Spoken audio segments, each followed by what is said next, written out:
Ma'am it's very simple, आप मुझे in charge बना दीजिए। मेरे काफी डिजाइन्स रेडी हैं और बाकी मैं जल्द ही पूरे कर लूंगा। राज की ये बात सुनकर स्नेहा के चेहरे से साफ नजर आ रहा था कि उसे ये आइडिया पसंद नहीं आया था। सुल्लू उसके ऑफिस की बेस्ट डिजाइनर थी। उसकी जगह किसी और के बारे में स्नेहा सोच भी नहीं पा रही थी और राज तो कभी भी नहीं। उसके डिजाइन बहुत नॉर्मल से होते थे, उनमें कोई यूनिकनेस नहीं होती थी। पर अब कोई ऑप्शन नहीं था। इतना बड़ा मौका वो राज के हाथों में नहीं सौंपना चाहती थी। आखिर ये उसके डिजाइनिंग हाउस की रेपुटेशन का सवाल था। फिर भी मन मारकर वो बोली, ठीक है राज। वो अपना वाक्य कंप्लीट करती उससे पहले ही सुल्लू ने कहा, मैम एक मिनट, मैं ऑफिस नहीं आ सकती पर घर पर तो अपना काम कर ही सकती हूँ ना। मैं आपको सारे डिजाइन्स वक्त से पहले कंप्लीट करके मेल कर दूंगी, आप बिल्कुल चिंता मत कीजिए। स्नेहा उसकी बात सुनकर एकदम से रिलैक्स्ड हो गई। फिर अचानक चिंता करते हुए बोली, पर डॉक्टर ने तो तुमको रेस्ट करने को बोला है ना, फिर ये सब कैसे करोगी? सुल्लू ने जवाब दिया, आप चिंता मत कीजिए मैम, मैं सब मैनेज कर लूंगी, आप बस मुझे घर से काम करने की परमिशन दीजिए। स्नेहा खुश होकर बोली, भला मुझे क्या एतराज हो सकता है, but you take care okay. Sullu ने हंसते हुए कहा, श्योर मैम, थैंक यू। ये कहकर वो जाने को हुई तो स्नेहा ने पूछा, तुम कैसे जाओगी? सुल्लू ने जवाब दिया, मैम कैब बुक कर लूंगी। स्नेहा बोली, नहीं मैं भी एयरपोर्ट के लिए निकल रही हूं, तुम्हें घर छोड़कर मैं निकल जाऊंगी। सुल्लू ने मुस्कुराते हुए कहा, okay ma'am, all the best for your meeting. ये कहकर वो स्नेहा के साथ ऑफिस से बाहर आ गई। राज उन दोनों को जाते देख रहा था। वो सुल्लू से बहुत ज्यादा नाराज था। राज को लग रहा था कि सुल्लू ने उसका हाथ आया अच्छा सा मौका छीन लिया था। राज के हिसाब से ऐसा हर बार होता था। वो सुल्लू से पहले से यहाँ जॉब कर रहा था, पर सुल्लू के आने के बाद सारे इंपॉर्टेंट प्रोजेक्ट्स सुल्लू के हिस्से में आते थे। हालांकि इसका कारण ये था कि सुल्लू में गजब का टैलेंट था। इसके साथ ही वो कमिटमेंट की पक्की थी हमेशा। डेडलाइन के पहले काम कंप्लीट कर देती थी, वो भी परफेक्शन के साथ। अपने आने के कुछ ही समय में सुल्लू यहाँ सबकी फेवरेट थी। बस राज को इसलिए ये बात बहुत खटकती थी।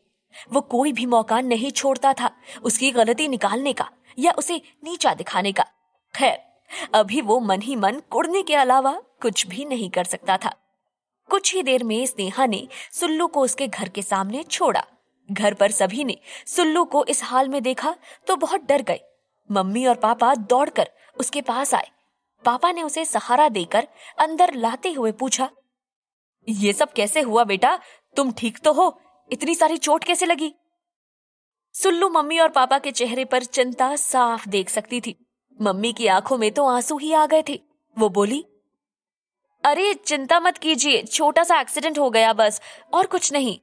फिर जिसकी गाड़ी के साथ मेरा एक्सीडेंट हुआ वो मुझे हॉस्पिटल लेकर गया और इलाज करवाया। फिर उसने मुझे ऑफिस भी छोड़ा और मैं ऑफिस से यहाँ आ गई। तब तक दादी भी अपने रूम से आ गई थी। सुल्लू को इस हालत में देख उन्होंने चिल्लाकर पूछा, ओ छोरी, ये सब क्या कर लाई, ज्यादा तो नहीं लगी? इस सवाल के जवाब में सुल्लू ने कहा, दादी पूरे 3 टांके आए हैं और पैर की हड्डी टूट गई 100 अलग। इतना दर्द हो रहा है कि क्या बताऊं। सुल्लू ने गहरे दर्द का नाटक करते हुए बोला। उसके पापा के चेहरे पर मुस्कुराहट आ गई। वे उसे हल्की सी चपत लगाते हुए बोले, मेरी नौटंकी कभी बड़ी नहीं होगी ना तू। सुल्लू ने दुखी होते हुए कहा, लो अब मेरा दर्द आपको नाटक लगता है, जाइए डॉक्टर से पूछाइए, उसने मुझे हिलने से भी मना किया है। फिर वो दादी की ओर मुड़ी और बोली, दादी देख लो अपने बेटे को, मुझे इतनी सारी चोट लगी है और ये मुझे नौटंकी बोल रहे हैं। और ये आपकी बहू देखिए, मुझे अभी तक गले लगाकर प्यार भी नहीं किया। वो तो मेरी जान बच गई, अगर मुझे कुछ हो जाता तो। सुल्लू की मम्मी ने जल्दी से उसे गले लगाते हुए कहा, पागल, मजाक में भी ऐसी बात मत बोलना, हम सबकी जान है तू। और फिर से उनकी आंखों में आंसू तैरने लगे। ये सब देख सुल्लू के पापा बोले, अच्छा चलो अब इसे आराम करने दो, चलो बेटा। ये कहकर वे सुल्लू को सहारा देकर उसके रूम में ले आए और उससे कहा कि अगर किसी भी चीज की जरूरत हो तो वो उन्हें या उसकी माँ को बुला ले। सुल्लू ने घर से ही काम करना शुरू कर दिया था। माँ और पापा ने उसे डांटा भी कि ऐसी हालत में क्या जरूरत है काम करने की, पर सुल्लू के लिए ये फैशन शो बहुत जरूरी था। ये उसने अपने पेरेंट्स को समझाया। सुल्लू की मेहनत रंग लाई थी। फैशन शो बहुत हिट रहा। उसके काम की सभी ने बहुत तारीफ की।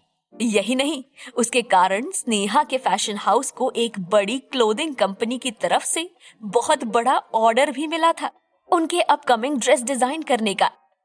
स्नेहा मैम सुल्लू की तारीफ करते नहीं थक रही थी। वही राज की जलन में और इजाफा हो गया था। ये सुल्लू के लिए एक बड़ी कामयाबी थी। सुल्लू को घर पर रहते 1 हफ्ता हो गया था। आज उसके टांके कट गए थे और डॉक्टर ने बैंडेज भी हटा देने को बोला था। उसे ज्यादा चलने से मना किया था। वो जल्द से जल्द अपने काम पर लौटना चाहती थी।